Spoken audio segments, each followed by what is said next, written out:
Thank you, Mr. Speaker. My question is for the Minister of Natural Resources and Forestry.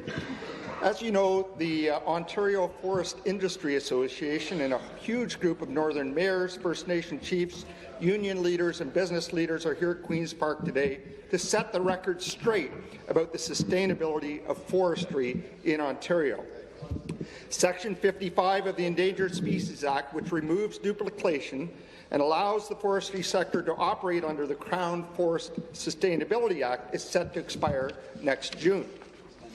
When the ESA was introduced, then Minister David Ramsay promised the forestry sector would continue to operate under the Crown Forest Sustainability Act, which since 1994 has ensured the forestry sector takes care of not only the forests but the animals that live there. Minister, will you stand up for Northern communities and First Nations, keep your word, and let our sustainable forestry sector operate under the Crown Forest Sustainability Act? Minister of Natural Resources and Forestry. Well, thank you, Speaker, and I'm pleased to answer this question. And unlike the PCs, our government fully supports our forestry sector and the critical role that it plays in the success of the provincial economy. And I also welcome so many members from forestry, industry, as well as the northern communities here with us today in the galleries. Our government continues to work closely with our federal counterparts on caribou conservation and provides information to the federal government to support our shared conservation goals for caribou. Over the last few years, our government has invested $11 million to support Ontario's caribou conservation plan.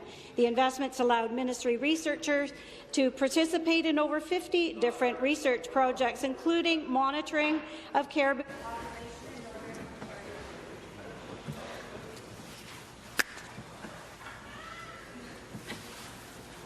Carry on. We're now able to make more informed decisions about resource activities or development in areas where caribou live. In addition, we're providing this information, important information, to the federal government to support their national progress report on this species, and in the supplementary, I'll talk about the exemption.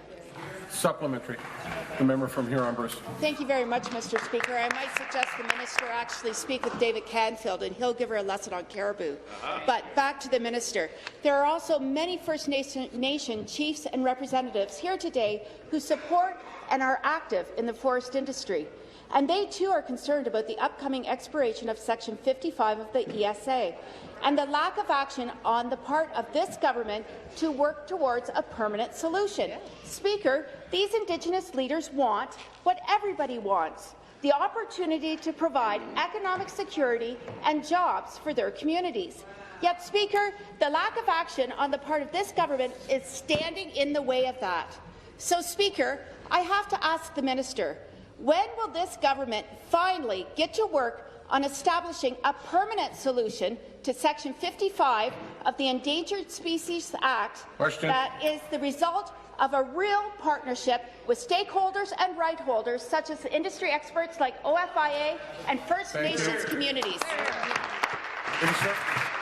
Thank you very much. And our government continues to engage with Indigenous organizations, forestry industry, municipalities, environmental organizations and other stakeholders as we seek to provide a balanced and creative solution using their input. We had all of these sectors with us earlier this year in a meeting, and we will continue to uphold Ontario's high standards of sustainable forest management and creating opportunities for northern communities. And in saying that, our government knows how important this sector is. The exemption for the forestry industry expires in June 2018.